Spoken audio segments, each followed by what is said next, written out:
Alright, Tyson here from Tough Off Road again. This is our MV Triton. Just going to show you how much better, if any of you guys know what it's like, the earlier Tritons getting the front struts out. Probably one of the more difficult in the fronts, most of the dual cabs, but they've made these very simple, much like a Hilux or a Ranger Navara. Very straightforward. So I'll do this one in real time and we'll show you how it comes out. First, because I've already done the other side, we've taken the sway bar link off the knuckle, moved the sway bar up, and we'll get into the rest.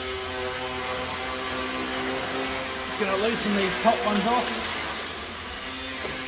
Might be a little bit noisy out there.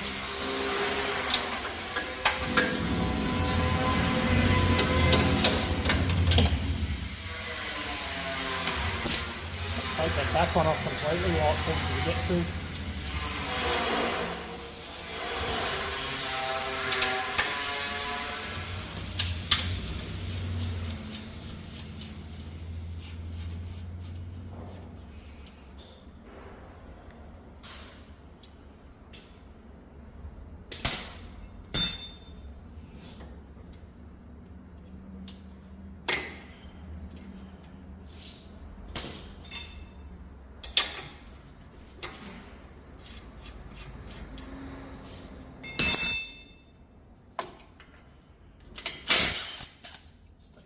Bracket off there. That way that one's hanging.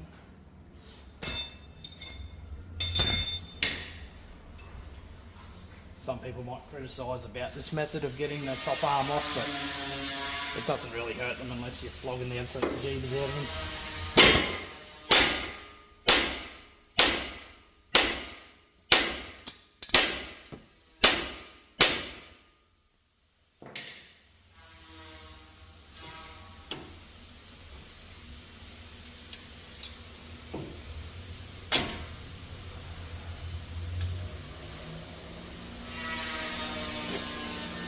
I'll leave that tight, but we've got to loosen those two anyway for when it goes back on the ground. Very important on that.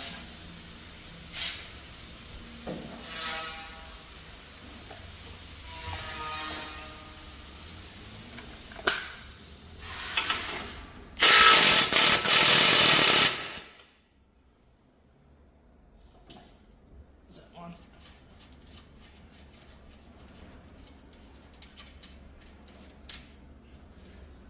Two top nuts, that'll be loose.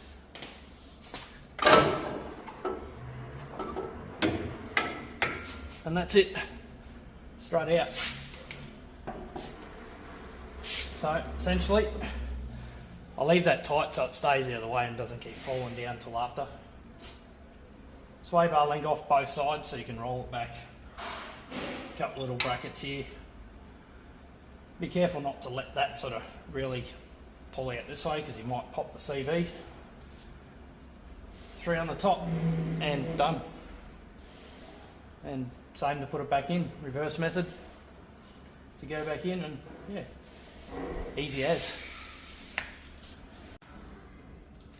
Alright, so we got it all back together. Looking pretty good in there.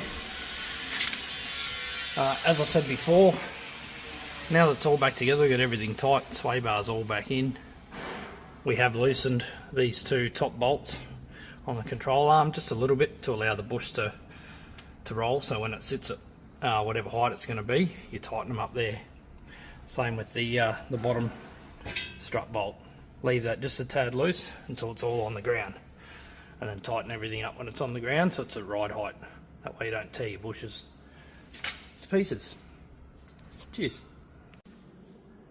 So our rear shocks are in.